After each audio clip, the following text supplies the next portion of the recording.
Let's face it, lads, begging the EU to let us change our own tax rates is nothing short of humiliating. This is Ben Scallon and you're watching Gript Media.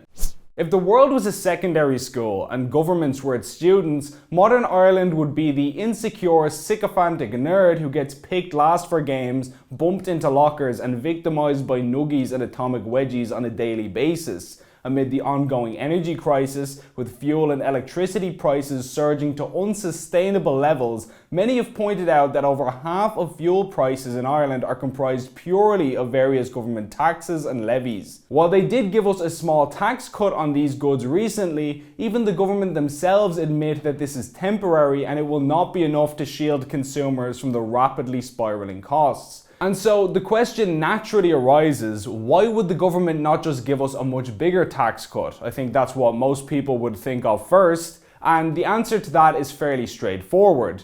They're not allowed. As Taoiseach Micheál Martin said this week, until we get permission from the European Commission, we can't do anything to edit our own domestic tax policy in this area. Now, we have asked the European Commission to look at more flexibility in terms of the VAT tax regime and in terms of the energy tax directive to see if flexibilities could be allowed for member states so as we could do more to ease the burden of these increases on people, and particularly people who are on low incomes. Shortly before this, similar remarks were made by Taoiseach de Leo Varadkar. And we're going to examine ways in which we can respond. We're not going to do anything immediately. We want to wait for the European Commission paper on this before we make a decision, because we want to make sure that whatever we do is coordinated across European countries and that governments act in consort when it comes to what we do to help people with energy prices. So according to our leaders, we can do almost nothing to change our own domestic tax rates on fuel until the European Union gives us permission.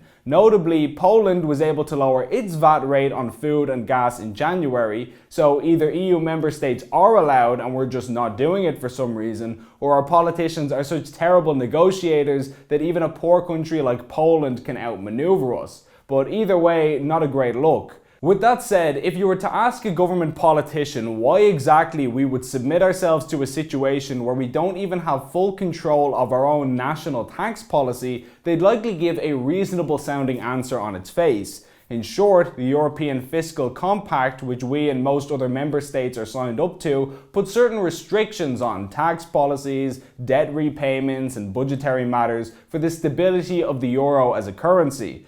Without this agreement, our politicians would say, the euro as a currency would be extremely unstable and could easily collapse. Now, it's worth arguing whether the euro is even good for Ireland in the first place, as monetary policy is yet another area of sovereignty that we've lost. But regardless, that's for another video. Even if you hate the euro, it's pretty clear that your currency collapsing is a bad thing, as our Russian friends are now learning the hard way.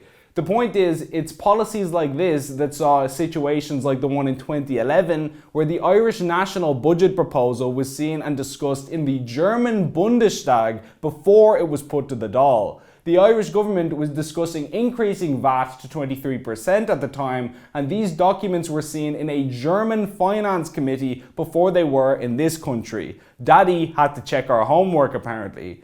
Now, a decade later, we're begging and pleading with Europe once again for the rights to tweak our own VAT rate. Whether you think that that's a necessary evil or not, is it not fairly embarrassing that during a moment of crisis, when so many Irish people are suffering, our elected government has to go cap in hand to the European Commission and beg them to let us modify our own domestic tax rate? That's the price of EU membership, you might say. We have to make some compromises, and there may be a kernel of an argument there, but I don't think that this is what anybody had in mind when Ireland joined the EEC. In fact, it was something that many people feared. As Eamon de Valera said in 1956 of European federalism, it would be unwise for our people to enter into a political federation, which would mean that you had a European Parliament deciding the economic circumstances of our life here.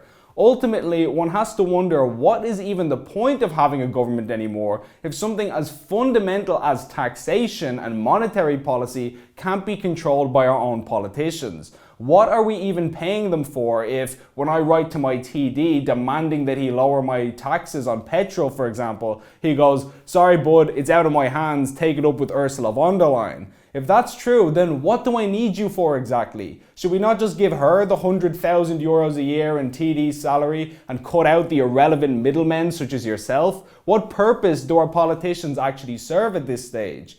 No European Commissioner has ever appeared on a ballot paper in this country. If I asked you to name 3 current EU commissioners off the top of your head, you likely couldn't. Nobody in Ireland knows who these people are. And yet apparently they have more power than our elected representatives to decide what Ireland's tax rate should be during a crisis. That is nothing short of embarrassing for a supposedly sovereign nation that fought for 800 years for independence, I might add. For at least a decade, and probably longer, this country has been shafted over and over again by our larger neighbours and friends. Take, for example, the infamous bank bailout, which hit Ireland far harder than any other EU member state, and which actually happened, by the way, despite what Micheál Martin may tell you. I'll talk to you about the banks. The banks were not bailed out. Shareholders in the banks were not bailed out. The state took equity. The shareholders were not bailed out. That's not a popular thing to say, but it's the facts. This tiny island, which comprised less than 1% of the EU's total population, was forced to pay 42% of the European banking crisis, according to Eurostat.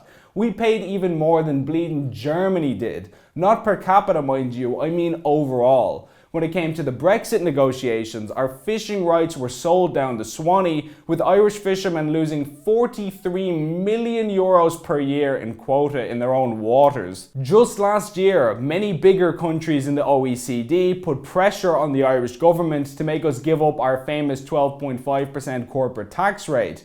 The only goal of this was to make our economy less competitive and less attractive to business so that other countries could have advantages over us. That's it. Finance Minister Paschal Donohoe himself admitted that this would cost us billions, and yet our government folded like a lawn chair and agreed to do it anyway.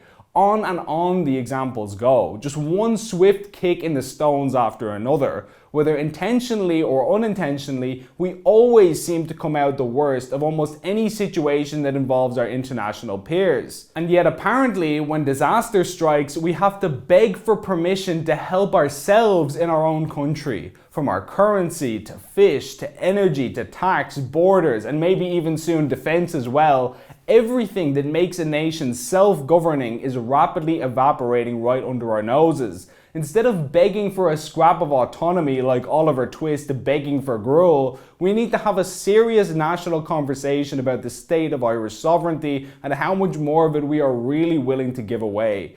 Please like and share this video, and if you enjoyed it, please consider signing up for a monthly donation via the link on screen to help us produce more content like this. Alternative media like Gript needs all the assistance it can get, and every donation goes a long way. As always, thanks for watching.